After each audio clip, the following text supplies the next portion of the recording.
okay, you should have memorized it. My memory is shot to shit, so I'm gonna make sure that's on the table. Respect the goddamn mic.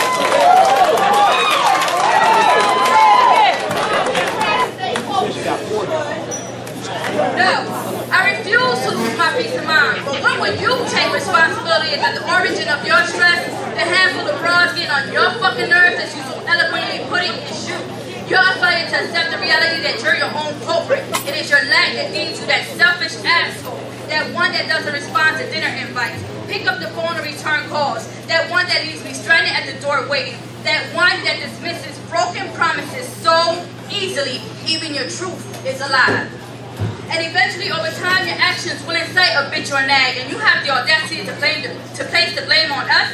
Because as the emotional creatures by nature that we are, we became susceptible to the constant declarations of your flattering compliments, your attentive approach, and that cool and laid-back demeanor you so deceptively charm us with. Where is your accountability? And how many times do we continue to take this ride, in and out like a game of double dutch? Because every time I let you back in, I find myself here. In this desolate place where my emotions don't stretch far enough for you to hear. So stretched out, distraught that you wouldn't allow yourself to see the gem that stood before your eyes. But if I remember correctly, you did once acknowledge how great of a woman I am. Remarkable in my own right, never needed of it for anything because of my independence, holding shit down. And still I didn't see you good enough for you.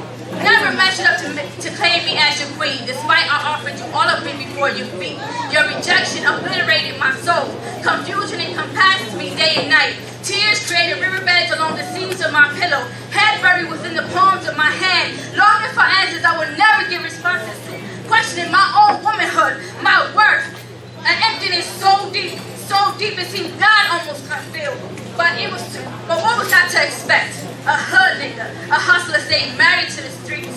Money always came before bitches. Isn't that the code? One with which I could never compete. And still in my ignorance, my love longed for you. To exchange energy, share a laugh, see you smile, and then I got hit. Aparentemente mi amor era como la mierda que se quedó debajo de tus zapatos. Apparently, my love was like the shit left on the soles of your shoes. So I dried up my tears because you were not worthy of them. Sought refuge in my prayers to find deliverance from you. Embrace the fact that my love is way too divine for it not to be completely reciprocated. And I will not.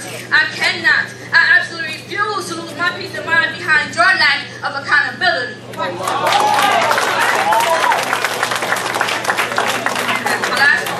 This is to all my New Brunswick people.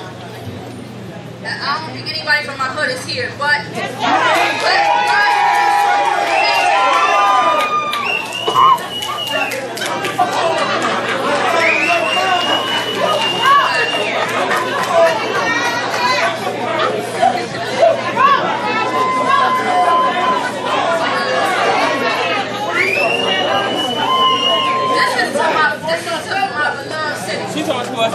Exit 9, I salute you. Mama called birth me, Tasha Street Dutcher, but it was DBL that raised me. Done toting and reckless motherfuckers. Now, wow, too up top. You ain't got a new life inside of me.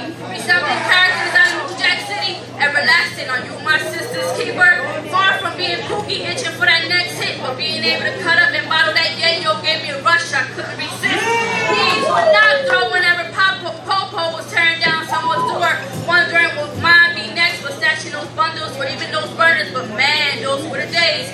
Music blasting out of booming systems, gunshots becoming so familiar, communion room parties rocking. I was wishing I was in them, but my curiosities extended beyond these 4 brick buildings and their pissy elevators.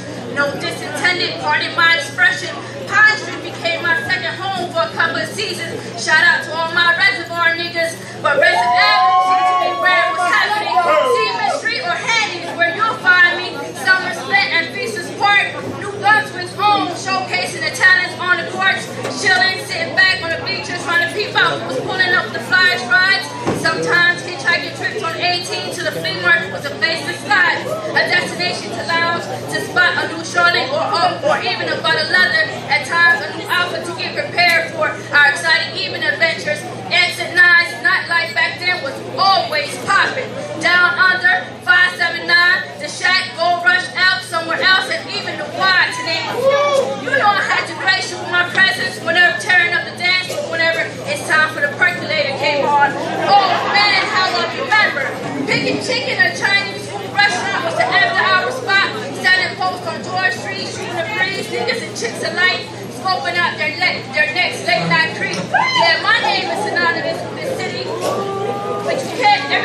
you've heard about me, incredible. Maybe as fake as that motherfucker bitch who sold you that shit. Yeah, I've skated all through this town. Bear witness to all the Grove, Uptown, and Plainfield wars. Shit got tough for a minute, but strong you stood nonetheless. I've appreciated your beauty even in your times of distress. As I grew, so did you. Standing side by side through each other's transformations. You with Blimpies, JJ Newberries, and ice cream parlors no longer dome the face of our city. Replacing you with pricey high-rises and gourmet eateries. Me through my life's journey. From my firstborn and first love, even those that were rooted 15 deep. Through marriage and divorce, newfound friends, petty fights.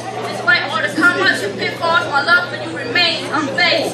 Respectfully, I gotta pay homage to all of my fallen soldiers. To those who lost their lives way before the time. To Jay, Jaree, Self, I was born in New York amongst many. Brought X and 9 living legends, gone but never forgotten. So X and 9, I salute you for sustaining me through the hands of time. You birthed, nurtured, and raised me, allowing me to venture off and explore different parts of the city. Admire your grace and beauty during your many stages, even the demolition of my precious building. DBL is the hood I will forever be repping. Wow, too up top, you ignited new life inside of me, molding me into the woman I am, and for that I am eternally grateful.